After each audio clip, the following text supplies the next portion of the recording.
जय हिंद दोस्तों, बहुत बहुत स्वागत है आपका जियोग्राफी की इस सीरीज में। और आज हम लोग पढ़ने वाले हैं राजस्थान के मैदान के बारे में। आज हम लोग जानेंगे राजस्थान के मैदान के बारे में, उसके साथ साथ अरावली पर्वत श्रृंखला के बारे में, थार के मरुस्थल के बारे में। और आप सबको पता है कि जो राजस्थान है भारत में क्षेत्रफल की दृष्टि से सबसे बड़ा राज्य है। ठीक है, राजस्थान है। और सबसे ज़्यादा यदि किसी राज्य में पूरे भारत में खनिज पाए जाते हैं तो वो आपका राजस्थान है। सबसे ज़्यादा झीलें पाई जाती हैं तो वो राजस्थान है। ठीक है ना, खारे पानी की झीलें। तो आज हम इन सब के बारे में पढ़ेंगे, वो भी डिटेल से। तो चलिए बिना देरी किए वीडियो को शुरू करते हैं। ठीक है, यानी कि प्लान ऑफ राजस्थान के बारे में आज पढ़ रहे हैं। शुरुआत करेंगे सामान्य परिचय से। ठीक है, तो देखिए जो राजस्थान के मैदान की स्थिति देखेंगे कि जो इसका विस्तार है वो कहाँ तक है। तो देखिए राजस्थान के मैदान का जो विस्तार है वो मुख्य रूप से अरावली पर्वत श्रृंखला में के पश्चिम से, मतलब कि इसके पूर्व में क्या पड़ती है, अरावली पर्वत श्रृंखला पड़ती है। और अरावली पर्वत श्रृंखला के जब आप पश्चिम में जाएंगे तो आपको क्या मिलेगा, राजस्थान का मैदान मिलेगा। ठीक है, याद रखिए। और इसके उत्तर की बात करेंगे तो इसकी जो उत्तर की सीमा है हरियाणा पंजाब का मैदान। ठीक है, ठीक, आप इसके उत्तर में जाएंगे तो हरियाणा पंजाब का मैदान, तथा दक्षिण में हरियाणा पंजाब के मैदान के दक्षिण में फैला हुआ है। मतलब देखिए जब आप हरियाणा पंजाब को देखेंगे तो उसके दक्षिण में क्या पाया जाता है, राजस्थान पाया जाता है। तो इसी तरीके से क्वेश्चन बनाए जाते हैं घुमा के। वही इसमें लिखा हुआ है कि यदि आप राजस्थान के मैदान के उत्तर में क्या है, तो सीधी सी बात है इसके उत्तर में क्या है, हरियाणा पंजाब का मैदान है। और हरियाणा पंजाब के मैदान के दक्षिण में क्या है, तो वही है आपका राजस्थान का मैदान है। तो इसकी लोकेशन है पूर्व पश्चिम उत्तर करके। आप ध्यान से इसको एक बार और पढ़ेंगे तो समझ में आएगा। वैसे तो आपको अभी समझ में आया होगा कि जो राजस्थान का जो मैदान है उसके उत्तर में क्या पाया जाता है, सीधी सी बात है हरियाणा पंजाब का मैदान। यदि ये इसके उत्तर में पाया जाता है तो ये हरियाणा पंजाब के मैदान के क्या है, दक्षिण में पाया जाता है। इतना आपको याद रखना है। लोकेशन आपको मैप की जितनी भी लोकेशन है वो आपके माइंड में होनी चाहिए। चलिए इसके विस्तार की बात करेंगे तो राजस्थान के मैदान में मारुस्थलीय क्षेत्र, बांगर क्षेत्र, मारुस्थल में जो बांगर भूमि होती है मतलब वो बहुत ज़्यादा उपजाऊ नहीं होती है, तो उस जो राजस्थान का मैदान है उसमें जो मारुस्थलीय क्षेत्र है उसको और जो बांगर क्षेत्र है दोनों को सम्मिलित किया जाता है। ठीक है, आगे देखिएगा। चलिए अब बात कर लेते हैं राजस्थान का जो मैदान है उसके क्षेत्रफल की। तो ये कितने क्षेत्रफल में फैला हुआ है, तो इस मैदान का जो विस्तार है, यानी कि आपका जो मैदान है राजस्थान के मैदान का विस्तार लगभग है ना 1,75,000 वर्ग किलोमीटर में ये फैला हुआ है। कितने वर्ग किलोमीटर में फैला हुआ है, तो 1,75,000 वर्ग किलोमीटर में फैला हुआ है। आपको सोचिए कितना बड़ा है। इसके निर्माण की बात करेंगे तो देखिए निर्माण काल, इसका निर्माण आखिर कैसे हुआ है, क्योंकि राजस्थान में बहुत सारी नदियां नहीं हैं और इसके साथ साथ मैदान के साथ साथ यहाँ पे बहुत सारी झीलें पाई जाती हैं। तो देखिए इस मैदान का जो निर्माण है, राजस्थान के मैदान का निर्माण राजस्थान में बहने वाली नदियों के कारण हुआ है। बेसिकली तो आप कहीं भी मैदान देखेंगे तो मैदान का निर्माण नदियों के द्वारा लाई गई उपजाऊ मिट्टी के कारण होता है, जिसे हम क्या कहते हैं, जिसे हम जलोढ़ मिट्टी कहते हैं। ठीक है, जलोढ़ मिट्टी भारत में यदि सबसे ज़्यादा कोई मिट्टी पाई जाती है तो वो पाई जाती है जलोढ़ मिट्टी, और वो सबसे ज़्यादा उत्तर प्रदेश, पश्चिम बंगाल और बिहार में पाई जाती है। लेकिन राजस्थान में भी थोड़ी बहुत जितनी भी नदियां हैं इस कारण यहाँ पे भी जलोढ़ मिट्टी का विकास पाया जाता है। और जलोढ़ मिट्टी को ही हम बेसिकली क्या कहते हैं, मैदान कहते हैं। ठीक है, क्योंकि वहाँ पे एकदम जल की विशेषता बहुत ज़्यादा होती है उसी की वजह से, क्योंकि जल नदियों के द्वारा जल के माध्यम से जो भी कंकड़ पत्थर लाए जाते हैं उसी के कारण उपजाऊ मैदान बनता है और इसी से जलोढ़ मिट्टी का निर्माण होता है। ठीक है, तो जो राजस्थान का मैदान है उसका निर्माण भी कैसे हुआ है, राजस्थान में जो नदियाँ बहती हैं उनके द्वारा। और ये निकलती कहाँ से, अधिकतम नदियाँ ये कहाँ से निकलती है, तो अरावली पर्वत से निकलती हैं। ठीक है, तो इन नदियों के कारण हुआ है। किंतु राजस्थान के मैदान के कुछ भाग का जो निर्माण है वो अरब सागर के अपगमन के कारण हुआ है। मतलब ऐसा माना जाता है कि हजारों साल पहले जो आपका अरब सागर है, आप सबको पता है कि राजस्थान और गुजरात के पश्चिम में अरब सागर है।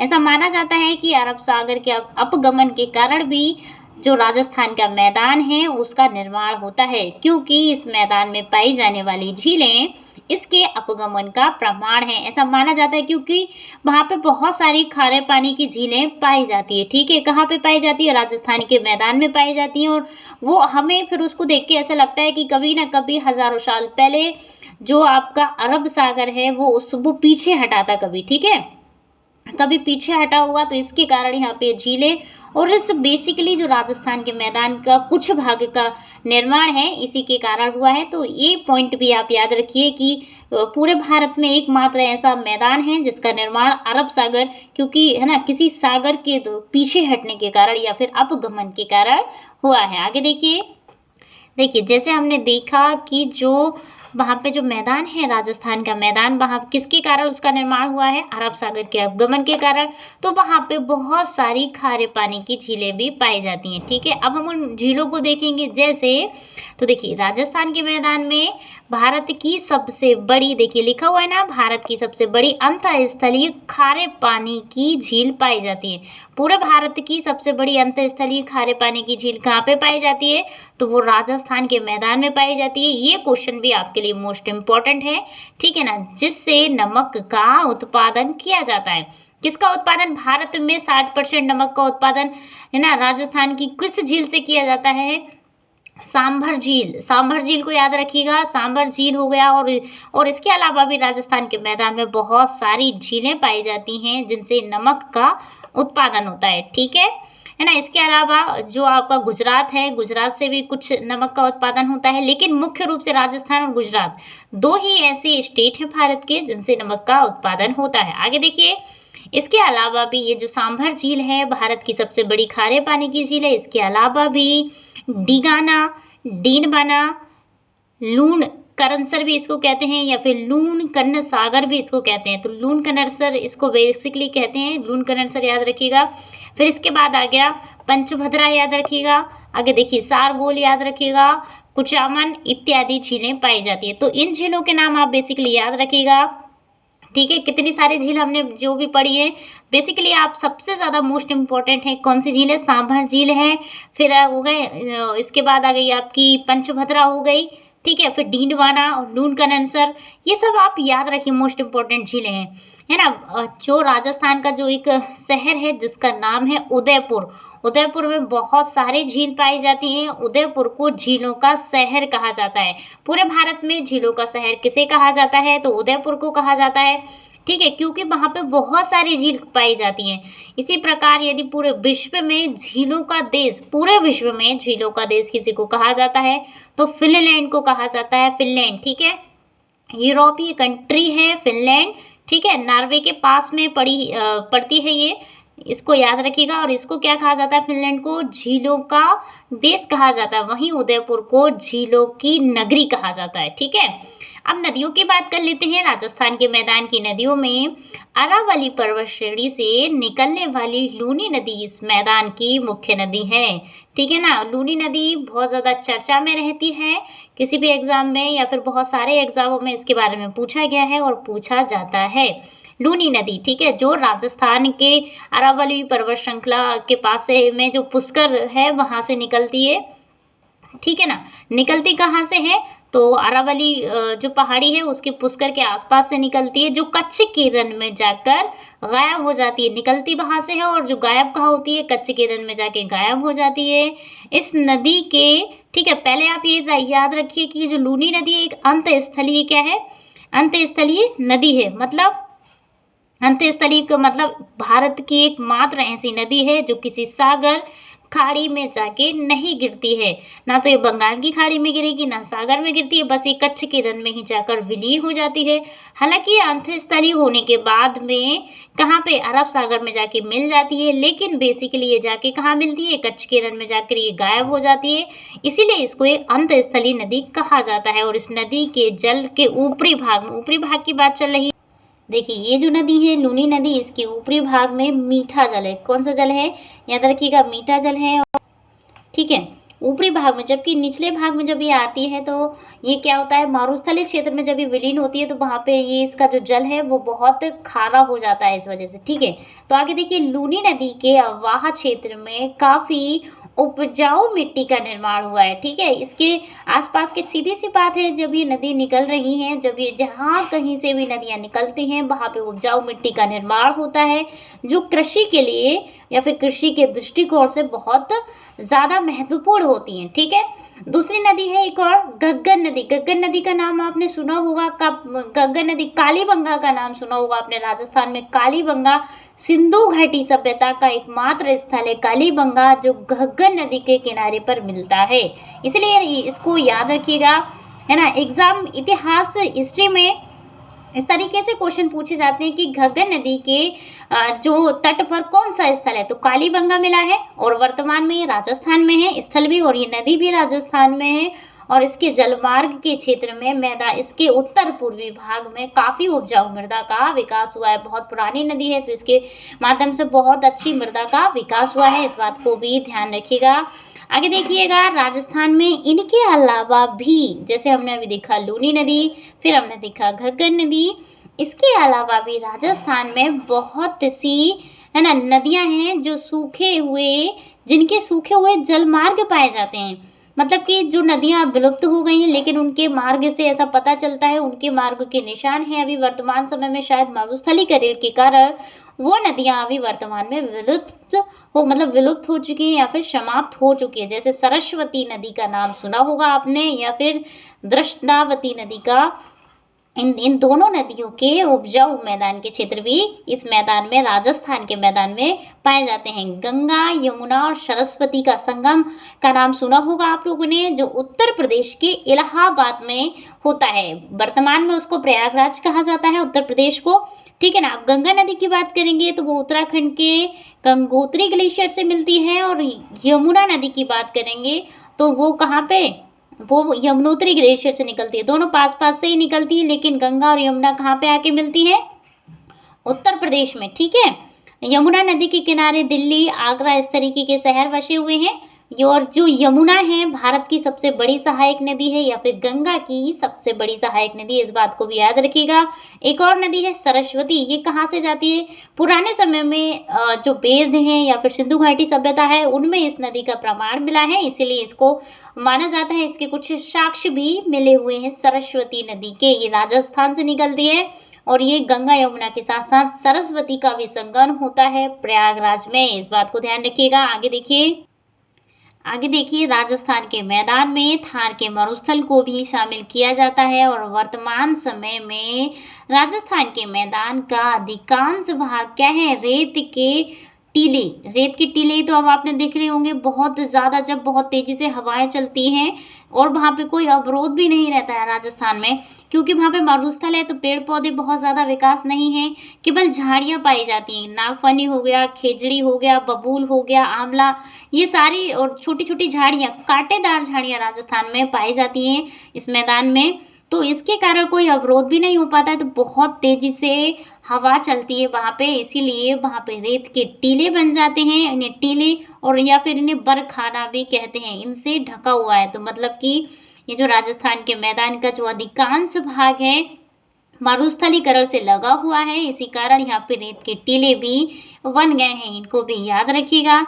आगे देखिएगा, 25 सेंटीमीटर वर्षा। अब आप सब लोग जानते हैं, हम लोगों ने कल ही पढ़ा था कि जहाँ पे 25 सेंटीमीटर से कम वर्षा होती हो, उस क्षेत्र को क्या कहते हैं, उसी क्षेत्र को मारुस्थल कहते हैं। और ये जो 25 सेंटीमीटर समवर्षा रेखा है, वो राजस्थान के मैदान में बांगर क्षेत्र एवं थार के मरुस्थल के बीच जल विभाजक का कार्य करती है। देखिए, थार के मरुस्थल और जो हमारे राजस्थान का मैदान है, कहीं ना कहीं तो एक ऐसी सीमा रेखा रही होगी जिसके माध्यम से हमें पता चल पाता है कि ये है थार का मरुस्थल और ये राजस्थान का मैदान है, जिसमें बांगर मिट्टी या फिर खादर मिट्टी पाई जाती है नदियों की। कहीं ना कहीं तो ऐसा पता होगा, तो वो कौन करता है, 25 सेंटीमीटर की जो समवर्षा रेखा है उसके माध्यम से हमें पता चलता है कि इस ओर थार का मरुस्थल पाया जाता है और इस ओर क्या पाया जाता है, राजस्थान का मैदान पाया जाता है। ठीक है, ये समझ में आ गया होगा आपको। अरावली पर्वत श्रृंखला के बारे में हम पहले ही पढ़ चुके हैं।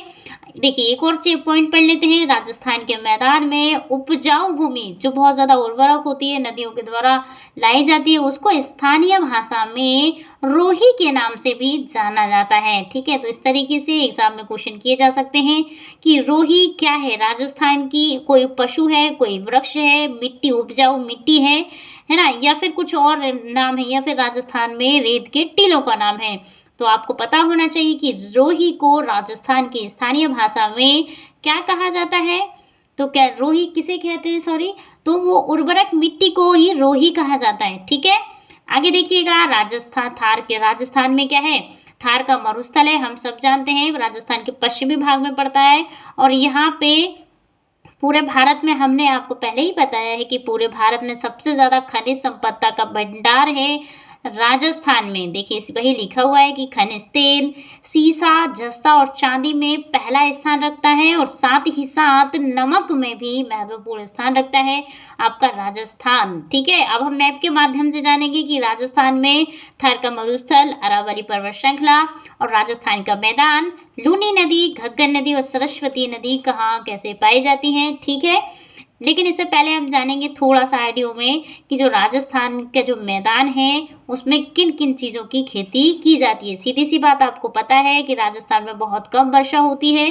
जैसे कि हमने देखा 25 सेंटीमीटर वर्षा से कम वर्षा जहाँ होती है वहाँ पे धार का मरुस्थल है, और जहाँ से 25 सेंटीमीटर से थोड़ी बहुत 100 सेंटीमीटर तक की वर्षा होती है उसको क्या कहते हैं, राजस्थान का मैदान कहते हैं। वर्षा के कम होने के कारण यहाँ पे केवल गेहूं की खेती, बाजरा, दलहन और तिलहन की खेती की जाती है। ऐसा नहीं है कि यहाँ पे धान वगैरह की खेती की जाती है। बहुत कम ऐसे क्षेत्र हैं जहाँ पे धान की खेती की जाती है। लेकिन आप लोगों ने इंदिरा गांधी नहर के बारे में सुना होगा, जिसके माध्यम से राजस्थान के जो पश्चिमी जिले हैं गंगानगर, बीकानेर, बाड़मेर और जैसलमेर को सिंचाई की जाती है। ठीक है, और अब हम पढ़ेंगे, हम नहर को भी देखेंगे मैप के माध्यम से। ठीक है, तो चलिए हम मैप देखते हैं। तो देखिए ये आपको मैप दिख रहा होगा। ठीक है, ये राजस्थान का मैप है, और ये राजस्थान का जो वो हिस्सा है जो इधर साइड आप देख रहे हैं जो पाकिस्तान से लगा हुआ है। ठीक है, तो देखिए सबसे पहले शुरुआत करेंगे हम राजस्थान के मैदान की। तो देखिए ये जो आपको ये छोटी छोटी बिंदी वाला जो स्थान है यहाँ से लेके और ये यहाँ तक जो स्थान दिख रहा है, ये पश्चिमी राजस्थान में आपका राजस्थान का मैदान है, ये लिखा हुआ है। ये देखिए राजस्थान का मैदान। ठीक है, अब इसके बाद हम देखेंगे अरावली पर्वत श्रृंखला के बारे में। तो देखिए राजस्थान का मैदान के ठीक पूर्व में क्या है, अरावली पर्वत श्रृंखला है, जैसे कि हमने उसमें देखा था थ्योरी में। ठीक इसके उत्तर में क्या है, तो ये जो हिस्सा दिख रहा है आपको, ये जो पॉइंट दिख रहा है, ये अरावली पर्वत श्रृंखला का अरावली पर्वत श्रृंखला नहीं बल्कि इंदिरा गांधी नहर का पॉइंट है। ध्यान रखिएगा, ये जो दिख रहा है आपको, यहीं से पंजाब से शुरुआत होती है। पंजाब के जलंधर के पास से शुरुआत होती है आपकी इंदिरा गांधी नहर की। और ये देखिए सिंचित करते हुए पश्चिमी राजस्थान के कुछ जिले हैं, गंगानगर, बीकानेर, बाड़मेर, जैसलमेर से करते हुए ये बाड़मेर तक यहाँ पे आ जाती है। और ये पंजाब और राजस्थान के जो मारुस्थली करज का जो क्षेत्र है वहाँ की कुछ मतलब क्षेत्र को क्या है, उपजाऊ करती है। इंदिरा गांधी नहर है, ये देखिए लिखा भी हुआ है, ये देखिए इंदिरा गांधी नहर। ठीक है, ये लिखा है यहाँ। ये है आपका हरियाणा पंजाब का जो मैदानी क्षेत्र है। ठीक है, तो देखिए राजस्थान का मैदान के पूरब में क्या है, सबसे पहले तो पूरब की बात करेंगे तो उत्तर पूरब ये इसका इस साइड पड़ रहा है, तो ये अरावली पर्वत श्रृंखला है। उत्तर की बात कर रहे हैं तो आप हरियाणा पंजाब का मैदान है, ये हम देख चुके हैं। पश्चिम में राजस्थान की बिल्कुल सीमा तो लगी रही है इसकी, इस मैदान की। फिर इधर पाकिस्तानी क्षेत्र आ जाएगा, उत्तर में आपका ये कच्छ का रण आ जाएगा। तो चलिए कच्छ का रण भी देखते हैं। ये है आपका, ये छोटा सा दिख रहा है आपको, ये है आपका कच्छ का रण। और कच्छ के रण में जंगली गधे पाए जाते हैं। ये क्वेश्चन आपको पता होगा, मोस्ट इंपॉर्टेंट है, ध्यान रखिएगा। आगे देखिए गुजरात का ये जो आपका जो ऐसा वाला जो क्षेत्र दिख रहा है, यहाँ से शुरुआत होता है ये, और ये यहाँ तक ये कच्छ की खाड़ी है। ये जो स्थान दिख रहा है वो आपको, ये जो आपको छोटा यहाँ से ये जो छोटा सा दिख रहा है ये कच्छ की खाड़ी है, और ये जो इन दोनों के बीच में जो स्थान है वो खंबात की खाड़ी है। दोनों गुजरात में ही पड़ती हैं। ठीक है, बहुत सारी नदियाँ आके नर्मदा ताप्ती हैं यहाँ पे, क्या उनका क्या बनाती हैं, ज्वार नदमुख बनाती हैं। अभी हम उनके बारे में भी जानेंगे। ठीक है, ये अरावली पर्वत श्रृंखला है, ये कहाँ से शुरुआत होती है? दिल्ली के है ना राजमहल की पहाड़ियों से, एक तरीके से दिल्ली में जो सांसद भवन है, ठीक है, वहीं से इसकी शुरुआत होती है अरावली पर्वत श्रृंखला की। फिर इसकी समाप्ति होती है गुजरात के जो पालनपुर है, यहाँ पे गुजरात का पालनपुर, वहाँ तक ये फैली हुई है। लेकिन मुख्य रूप से ये जो अरावली पर्वत श्रृंखला है ना, कहाँ पे? राजस्थान में फैली हुई। इसकी सबसे ऊंची चोटी कौन सी है? अरावली पर्वत श्रृंखला की सबसे ऊंची चोटी गुरु शिखर है, ठीक है ना, माउंट आबू। गुरु शिखर माउंट आबू वहीं पे स्थित है। माउंट आबू पे दिलवाड़ा का जैन मंदिर भी स्थित है। माउंट आबू याद रखिए 1722 किलोमीटर, सॉरी 22 किलोमीटर नहीं है, 1722 मीटर अरावली पर्वत श्रृंखला की सबसे ऊंची चोटी का नाम है, ठीक है, गुरु शिखर। माउंट आबू पे है, दिलवाड़ा का जैन मंदिर याद रखिए, ठीक है। शुरुआत कहाँ से? इसके साथ साथ हम अरावली पर्वत श्रृंखला को भी देख रहे हैं। मोस्ट इंपॉर्टेंट फैक्ट है, आपको याद करना है चीज़ों को कैसे भी, ठीक है। तो इसकी शुरुआत देख ली हमने। फिर अरावली पर्वत श्रृंखला के इधर को देखेंगे तो फिर आपका मध्य प्रदेश ये वाले क्षेत्र आ जाएंगे। इसका जो अरावली पर्वत श्रृंखला है, इसका कुछ क्षेत्र देखिए, ये राजस्थान से बाहर इसमें हरियाणा पंजाब में भी पाया जाता है, गुजरात में भी पाया जाता है। इसके बाद आपका इन दोनों के बीच में ये जो दिख रहा है, ये आपको थार का मरुस्थल है। फिर इसके बाद ये आपका मैदान है। वैसे थार के मरुस्थल का जो विस्तार है कहाँ तक पाया जाता है? राजस्थान के मैदान तक भी पाया जाता है। ये हम देख चुके हैं। अब हम एक और मैप देखेंगे। देखिए ये जो आपको दिख रहा होगा, देखिए लिखा है ना राजस्थान, ठीक है। अब देखिए शुरुआत करते हैं अरावली पर्वत श्रृंखला से। तो देखिए ये अरावली पर्वत श्रृंखला है, मेवाड़ के पठार के पास से ही आबू पहाड़ियाँ हैं, यहीं पे दिलवाड़ा का जैन मंदिर है, गुरु शिखर इसकी चोटी है, ठीक है। यहीं से निकलती है आपकी, देखिए लूनी नदी ये निकली है, ये लिखा दिख रहा होगा आपको, ये लूनी नदी निकलते हुए, ये जो लूनी नदी है, और ये है आपका कच्छ का रण, ठीक है। कच्छ का रण दिख रहा है आपको, देखिए इसकी सीमा पाकिस्तान से लगती है। कच्छ के रण के बाद है ना जो गुजरात है वो पाकिस्तान के साथ सीमा लगाता है। ये कच्छ का रण है, ये देखिए इसी में आके मिल रही है आपकी लूनी नदी, ध्यान रखिए। इसके बाद ये सरस्वती नदी, बनास नदी, इनके बारे में भी जाना जाता है, यहीं आके मिलती हैं। फिर हमने देखा था ये रही आपकी कच्छ की खाड़ी दिख रही होगी, और ये है आपकी, हमने पढ़ा था इन दोनों के बीच में खंबात की पहाड़ी। गुजरात के कुछ क्षेत्र भी देख लीजिए, गिरनार की पहाड़ियाँ, गिरी की पहाड़ियाँ, वर्धा की पहाड़ियाँ, और पोरबंदर का नाम सुना होगा आपने। पोरबंदर में महात्मा गांधी जी का जन्म होता है। ये राजकोट है, मांडव प्रायद्वीप है, ठीक है। आगे देखिएगा, थोड़ा सा राजस्थान कवर कर रहे हैं हम लोग, है ना। देखिए सारी चीज़ें अपने दिमाग में सेट करके रखिए, बार बार आप इस वीडियो को देखेंगे, पढ़ेंगे तो आपको सारी चीज़ें याद हो जाएंगी, ठीक है। हम देख रहे थे ये अरावली पर्वत श्रृंखला यहाँ से शुरू होती है। राजस्थान का ये भारतीय मरुस्थल है, इसी के पास राजस्थान का मैदान पाया जाता है। और ये देखिए ये आपकी इंदिरा गांधी नहर है, ये देखिए ये जैसलमेर जिला है, ये देखिए ये शुरुआत होगी इसकी, ये हरियाणा पंजाब से इसकी शुरुआत होती है। ये देखिए पंजाब के यहाँ जलंधर, पंजाब में एक सिटी है बहुत ज़्यादा फेमस जलंधर, उसके आसपास से हरियाणा पंजाब में किसकी, इंदिरा गांधी नहर की शुरुआत होती है। और ये राजस्थान के पश्चिमी जिले, ये देखिए पश्चिम में है राजस्थान के, उनको सिंचित करती है, ठीक है। तो चलिए आज का वीडियो यहीं पे समाप्त करते हैं, और आपको कमेंट करके बताना है आपको वीडियो कैसा लगा है। वीडियो देखने के लिए आप सभी का बहुत बहुत धन्यवाद। मिलते हैं अगले वीडियो में, तब तक के लिए जय हिंद, जय भारत, थैंक यू।